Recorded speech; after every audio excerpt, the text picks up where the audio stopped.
Bueno, muy bien, seguimos aquí en Chequeo General, en la M530, en la radio de las Madres de Plaza de Mayo. Vamos a ver una placa para solidarizarnos con el pueblo de Bahía Blanca, donde pueden ir dejando elementos para ayudar al pueblo. Ahí está, ¿eh? Donaciones, cópienlos, porque yo de acá no los leo. Usted, doctora, que es muy joven, ¿los lee lo que dice? Sí, por supuesto, se recepcionan en el Dow Center en Rodríguez 4985 y en la UNS, supongo, Colón 80. Y se puede colaborar con alimentos no perecederos, productos de limpieza, lavandina, agua envasada, frazadas, abrigo, colchones, ropa de cama y toallas. Bueno, muy bien, la doctora que claramente pudo ver esto, yo no lo llego a ver eso, pero bueno, ahí es donde tenemos que movilizarnos todos, ¿eh? Por favor, hay que ser solidarios, no solo pasivamente, también activamente, ¿eh? Porque yo creo que tenemos ahí un tema de los argentinos, que somos muy solidarios cuando pasan estas cosas, pero en la vida cotidiana no somos tan solidarios, me parece, es algo que, doctor, me puede contradecir, pero es algo que pienso yo. No, estoy de acuerdo, nos cuesta un poco activar. Activar, sí, Mm, sí. Somos pasivos ante situaciones así, bueno, pero hasta que no se produce eso no pasa. sí, es verdad. Bueno, muy bien. La columna de usted hoy es la brecha Orgásmica. orgánica. Temón. A ver, Sí. cuéntenos, ¿de qué se trata? Bueno, en realidad la idea un poco, ayer fue 8 de marzo, Día Internacional de la Mujer, una fecha conmemorativa que siempre viene como fomentando, ¿no?, la participación y el desarrollo de las mujeres en diferentes áreas. Y si bien hemos ganado mucho, sabemos que todavía quedan muchas brechas que tenemos que ir, en las que tenemos que ir avanzando. Por eso, hoy me pareció que estaba bueno charlar sobre esta brecha de la que quizás no hablamos con tanta frecuencia, que es la diferencia en la cantidad de veces que los hombres y las mujeres logran un orgasmo en un encuentro sexual, ¿no? Un tema que la verdad es que lo sabemos hace mucho, ya cuando se empieza a estudiar la sexualidad humana, se vio que había diferencias entre ambos sexos. Claro. Sin embargo, la brecha orgásmica como tal aparece como un concepto relativamente nuevo que acuña una investigadora en sexualidad hace poquitos años, la verdad. Pero es algo interesante porque hay que visibilizar un poco y sobre todo hay que pensar, bueno, más que conocer que tenemos una brecha, que es de casi el 30%. Vamos a aclarar el término brecha. Sí. Brecha es distancia, diferencia, Uh-huh. es eso. Exactamente. La brecha orgásmica justamente se calcula a través de diferentes, o se calculó a través de diferentes trabajos donde se encuestaba a hombres y a mujeres que eran parte, o sea, que formaban parte de parejas heterosexuales, en las que se les preguntaba cuántas veces en los encuentros sexuales que tenían realmente alcanzaban el orgasmo. O sea, cuántos de esos encuentros sexuales culminaban con un orgasmo. Ajá. Y lo que se vio es que solamente el 60% de las mujeres habitualmente alcanzaba un orgasmo en el encuentro. 60%. Exactamente. Mientras que del otro lado, los varones tenían casi un 90% de encuentros que culminaban en un orgasmo. Con lo cual, lo que tendríamos que preguntarnos, como decía, es un poco, bueno, sabemos que esto existe, y creo que independientemente del término académico, ya sabíamos que esto existía. Claro. ¿Qué podríamos hacer o qué deberíamos mover para que esta brecha también se achique? No solamente que se conozca, sino que también se achique. Y esa era la idea un poco de lo que quería charlar hoy, ¿no? Y ¿Tiene pensar una qué pasó. importancia el orgasmo simultáneo? No, absolutamente No, no. desmitifiquemos esas cosas, porque Totalmente. hay como mitos. Totalmente. eh, Sí, hay un mito muy arraigado en ese punto. La realidad es que no solo no cambia en cuanto a la calidad, o sea, no podríamos decir que una relación sexual es más o menos exitosa por la simultaneidad del orgasmo, sino que además es muy infrecuente, muy infrecuente. Por el simple hecho, y esto era lo que vamos a charlar, así que bueno, está bueno, bueno, por el simple hecho de que para los hombres y para las mujeres, los mecanismos o el tipo de estímulo que necesitamos para alcanzar un orgasmo tiende a ser diferente. Entonces claro. es raro que con una misma práctica los dos podamos llegar al orgasmo al mismo tiempo. Entonces, lo primero que tenemos que saber, que a mí me parece muy importante destacarlo, el orgasmo es una parte más de la respuesta sexual. Sin lugar a dudas, uno generalmente busca que ese orgasmo ocurra. Sin embargo, hay que aclarar también que uno puede tener un encuentro sexual muy satisfactorio sin que se alcance el orgasmo. Tampoco es una condición obligatoria, porque cuando lo vemos así, se siente sino muy frustrante. Entonces no es obligatorio, pero sí estaría bueno que haya más equidad, ¿no? Que se trabaje más para que la mayor cantidad de veces logremos alcanzarlo todos en el encuentro. Ok, pero no se empareja esta asimetría en la cantidad de orgasmos que puede tener una mujer y la cantidad de orgasmos que puede tener un hombre en la misma relación sexual. Y lo que pasa es que estamos hablando como de dos parámetros distintos. Porque una cosa es, tengo un encuentro sexual, logré o no un orgasmo, logró o no un orgasmo mi pareja. Y otra distinta es la capacidad que tenemos las mujeres, que no siempre queremos usar, porque esto también es importante, o sea, no es obligatorio tener 5 orgasmos, pero digamos, la capacidad fisiológica que tenemos de tener múltiples orgasmos en un mismo encuentro, si somos adecuadamente estimuladas, es una cosa distinta, porque sin duda, si la fórmula sexual en la que estoy inmersa funciona una vez, puede funcionar 2, 3, si quiero. Sin embargo, cuando no funciona, el orgasmo nunca llega. Entonces son como dos parámetros distintos. Y un poco esto tiene que ver con la forma en la que concebimos la sexualidad y con estas diferencias que hay entre hombres y mujeres. Porque un poco culturalmente nos enseñan que la sexualidad está de cierta forma como diseñada o está más regida por el rol o el deseo del varón, ¿no? Y en este punto es donde se generan estas discordancias, por ejemplo, en las prácticas que hacemos. Cuando nosotros pensamos en una estructura, o sea, como una estructura estándar, y hablamos de una generalidad, obviamente, estoy generalizando ampliamente, uno piensa, bueno, el encuentro sexual se produce cuando lo propone el varón, porque nos enseñaron que los varones tienen como una especie de necesidad de satisfacer un impulso, ¿no? Como que se ve de esa manera. Entonces, se diseña ese encuentro para satisfacer esa necesidad y la mujer no siempre entra como coprotagonista, a veces entra como acompañante, ¿no? Y eso hace que se genere una mayor, o que se le dé mayor importancia a la penetración, o digamos al coito, que es la palabra adecuada, ¿sí? Y no al resto de las prácticas. Y casualmente hay solamente un 20% generalmente de mujeres que va a lograr tener un orgasmo solamente a través del coito. El otro 80%... ¿Un 20%? Sí, un 20%. Solo a través del coito.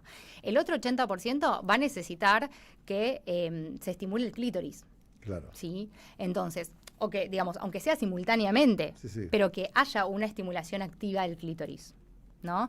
Entonces, ¿qué pasa?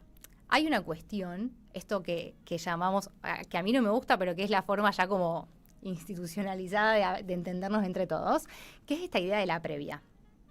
La previa. Sí.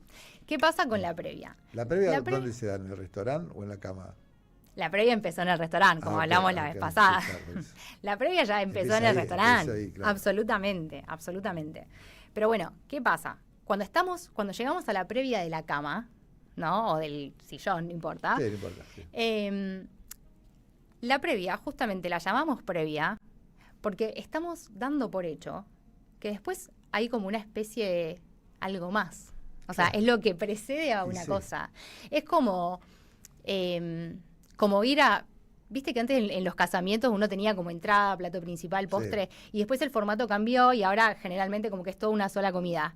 Pero cuando uno iba a plato principal, entrada a plato principal, cuando llegabas a los nuevos, comías poquito pensando que después venía el plato principal y te llegaba el postre y decías, no comí nada, porque estabas como adelantándote a lo que venía después, al principal. Y con la previa pasa lo mismo.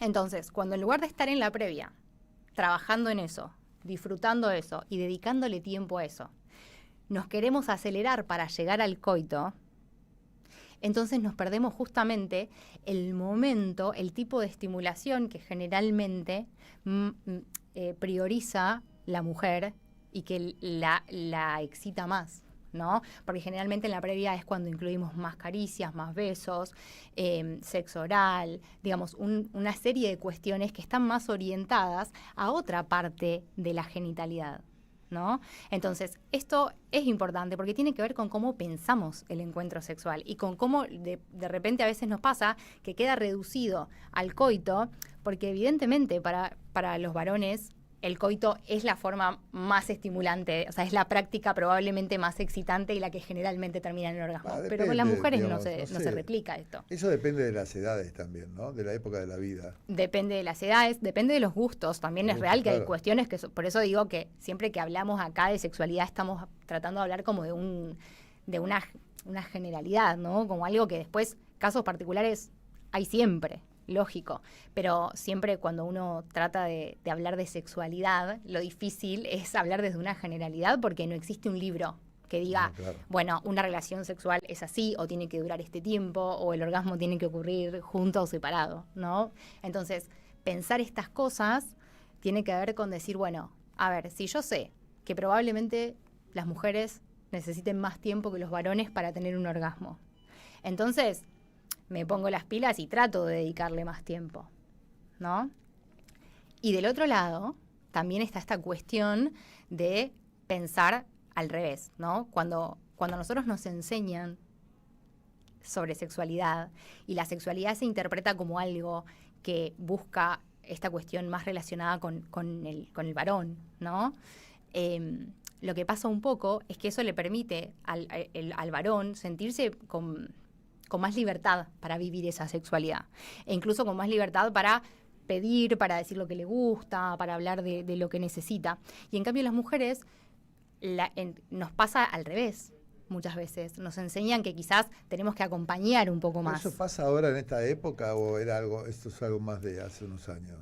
Por suerte, en los últimos años, a través de todo un proceso en relación a la ESI y a un cambio cultural a nivel global y todo esto, las mujeres se han empoderado bastante más. Sin embargo, esto no quita que no es tan infrecuente todavía encontrar, incluso en las generaciones más nuevas, algunas dificultades respecto a poder comunicar sin vergüenza o abiertamente qué es lo que queremos. Y esto también tiene un nombre técnico que es la asertividad erótica o asertividad sexual, que es esta situación de sentirse lo suficientemente seguro como para poder guiar al otro, siempre desde una forma empática y amable, amorosa, exactamente, claro, ¿no? Pero poder guiar al otro y decirle, me gusta acá, o llevarle la mano, o hacer un gesto, o demostrar qué tipo de prácticas nos resultan más placenteras, ¿no? O si no está, poder sentirnos cómodos de proponer y de traer, justamente porque también es importante que nosotras tenemos que, o sea, no solamente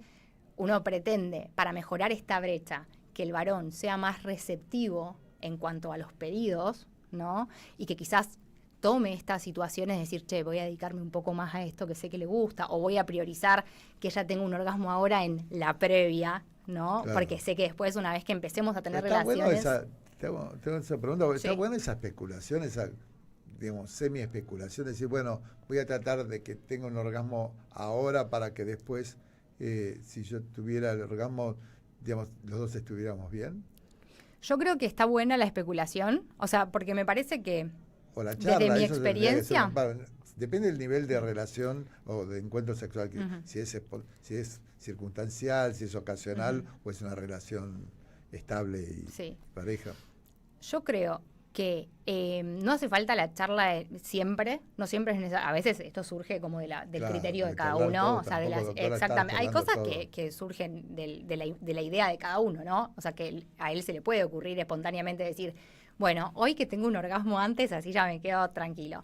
Y esto no está mal programarlo, porque también baja un poco la preocupación al respecto, ¿no? Porque si no, empieza a haber todo un tironeo que tiene que ver con que quizás el varón está preocupado por si quizás va a eyacular muy rápido y entonces no va a alcanzar para que tenga el orgasmo, pero quizás si hubiese tenido el orgasmo antes con otra práctica que quizás sea más efectiva, como veníamos hablando, claro, ya uno puede relajar desde ese punto de vista. ¿Y por qué lo digo? Porque la otra opción que a veces se propone en algunas parejas es decir, bueno, como ya sabemos que el coito no es el plato principal, ni es la única forma de tener sexo efectivo, también podríamos decir, bueno, yo eyaculé, pero seguimos buscando tu orgasmo. Pero eso El es tema, común, no hay en sus consultas, ¿eso es común que el hombre una vez que eyacula sí quiere seguir o lo común en el tiempo de las relaciones de larga data, por ejemplo, no se da vuelta a alguien y se pone a dormir?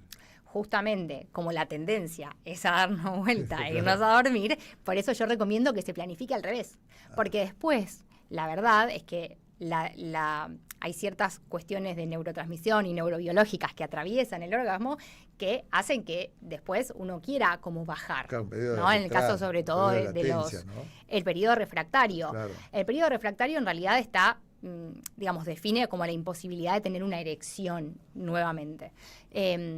No lo inhabilita ninguna parte del resto del cuerpo, digamos. Claro, Si claro. quisiera, podría seguir. Sin embargo, uno tiene esta tendencia como a querer estar relajado. La sensación en el cerebro después de un orgasmo, más en los varones, tiene que ver con la relajación. Entonces, es más difícil lograr que el compañero quiera seguir después. Por eso yo recomiendo, cuando este tema es un tema en la pareja y hay como mucho desacuerdo o hay mucha preocupación de parte del varón, que esto es muy común, que esta preocupación aparezca, yo recomiendo, bueno, busquemos una manera que les guste a los dos de resolverlo antes de la penetración y de esa manera aliviamos la tensión. Y si después viene un segundo orgasmo, porque las mujeres justamente no tienen periodo refractario, si después viene un segundo orgasmo, buenísimo. No tienen periodo refractario las mujeres. No, las mujeres no tienen periodo Pueden tener un refractario. orgasmo tras otro. Pueden tener un orgasmo Podrían, tras digamos, otro. No hace falta Sí. que lo tengan ni tiene que ver con la Exactamente, no felicidad, es obligatorio, pero lo pueden tener. pero es una capacidad, a diferencia, digamos, de la fisiología de los varones, las mujeres podemos tener múltiples orgasmos consecutivos si nos estimulan de la manera adecuada, que lógicamente tiene que ser muy adecuada porque también hay más sensibilidad. Después del primer orgasmo hay como más sensibilidad, entonces si bien estamos como más cerca del que sigue, también hay que ser más cuidadoso. Hay una serie de cuestiones. Eso es un muy buen dato. Después del primer orgasmo ya está más cerca del otro. Y generalmente uno, digamos, está más No es que más cae como el excitado. hombre, digamos. No vuelve a cero. A cero, No claro. vuelve a cero. La es curva no diferente. vuelve a cero, sino queda No, en no umbral, necesariamente cerquita a del cero. umbral. Queda un poquito más cerca del umbral. O sea, ni vuelve a cero ni queda igual. O sea, no Claro. es una meseta, no es un Claro. orgasmo eterno. Claro. Pero sí queda obviamente más cerca del umbral porque ya uno está en la práctica y está más excitado. Y yo creo que mientras que el cuerpo lo permite, las personas tendemos a volver a buscar lo que nos da sensaciones satisfactorias a nivel del cerebro.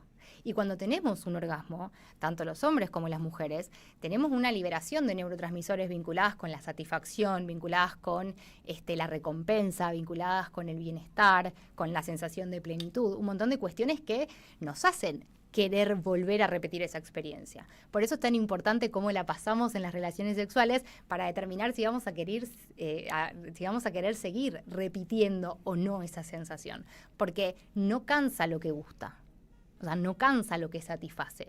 Pero sí evitamos lo que nos genera algún tipo de rechazo. Displazar Exactamente, exactamente. Entonces creo que es esto, es combinar un poco, permitir que el varón esté más abierto a las sugerencias, nosotras como mujeres sentirnos más habilitadas, ¿no? A cualquier edad y en cualquier momento de la vida, sentirnos más habilitadas a pedir y a disfrutar, ¿no? Y no naturalizar como este concepto, de que en un momento de la vida, si tengo alguna dificultad, bueno, se terminó la sexualidad. Claro. Listo. Ahí tengo dolor, bueno, vos obviamente lo Sí, sabes sí. porque es tu especialidad también. Entonces, bueno, tengo dolor, listo, cierro este capítulo de la sexualidad en vez de pedir ayuda. O se me escapa, tengo incontinencia de orina y me da vergüenza. Listo, perfecto, no tenemos más relaciones. Y esto no tiene que ser así, tenemos que ser más proactivas en buscar nuestro propio placer. Y en general en tus consultas, ¿esto va mejorando a lo largo del tiempo o esta brecha sigue así estable? Una vez que inician el tratamiento. El tratamiento, sí, va más gente a consultar por esto. ¿Vos ves un Sí. aumento en las consultas, en el Sí. interés, en mejorar, en cuestionarse? Sí, yo creo que sí. Por suerte, justamente con este cambio en la forma en la que las mujeres concebimos nuestra sexualidad en todas las etapas de la vida, hay más consultas. A veces vienen varones preocupados por esta situación porque quieren saber cómo adaptarse a los diferentes momentos de la sexualidad de su pareja. Y también está bueno que nosotros, profesionales, y no me refiero a como sexóloga, digo, como uróloga, o los ginecólogos como ginecólogos, que también nos tomemos 2 minutos, a veces estamos repasados de cosas en la consulta, pero 2 minutos para evaluar la sexualidad del paciente y por lo menos poder abrir esta cuestión, ¿no? Decir, no, bueno, ¿y cómo estás con la sexualidad? No, la verdad es que no tengo más relaciones porque no la estoy pasando bien, porque tengo este problema, y quizás con eso abrimos la puerta. Entonces sí, una vez que empezamos a mover el tema avanza súper bien. La verdad que es súper bien. Doctora Leighton, clarísima, digamos, ahí debe haber un montón de mensajes que después el programa que vienen nuestros compañeros de medios y servicios siempre nos dicen, me dicen, la doctora dejó un montón de preguntas, nos invadieron con preguntas. ¿Cómo se pueden comunicar con vos, por ejemplo, de tu Instagram profesional? Sí, mi Instagram, @ser.sexual.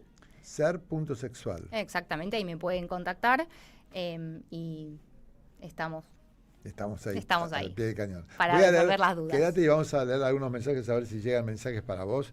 Dice, buenas, ¿hay novedades o detalles de la programación nueva? Bueno. Ya me dejaron atrás, que ya quiere la programación nueva. No. Se vaya la sexóloga. No, por favor. Dice, gracias doctora Estefanía. ¿Ves? Ya empezaron. Gracias doctora Estefanía por sus consejos. Mejoraron mi calidad de vida de pareja Violeta. Mirá Violeta. Ole, a ver, Víctor de Florida, ahora Donato, como siempre, desde Mar del Plata, al lado tuyo, sobre lo dicho por el enano fascista. Bueno, no tiene que ver con lo suyo, doctora, pero yo pienso que las basuras como esta persona votan con el odio, bla, bla, bla.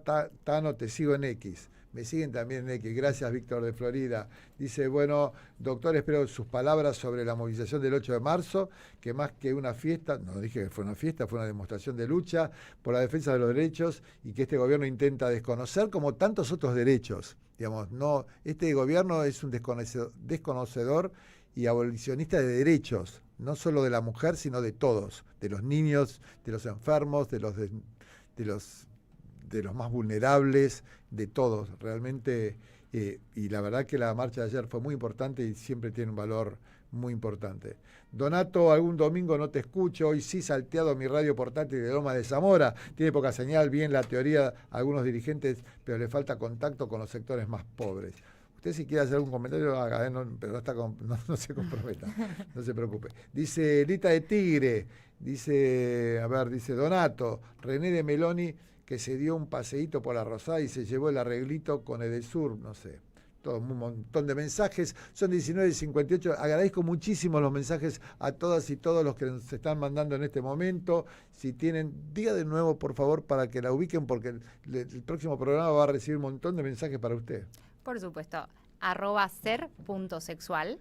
Mire, acá Luis Alberto, mire, voy a decir algo, Luis Alberto Altamirano, un zarpeti, dice, ¿por qué será que todas las sexólogas son tan sexys? Dice. Bueno, eso dice un oyente, es un amoroso. No, pero es un amoroso. Sí, totalmente. Es un amoroso. Donato, ¿a qué edad te empieza lo de la cara? Esto fue por lo que dijo el doctor Belkov. ¿Y dónde atiende ese doc? Búsquelo, Marcelo Belkov en Instagram, ahí lo va a encontrar. Hoy empecé con arrugas muy chiquitas, le doy a las cremas de los 20, soy Griselda.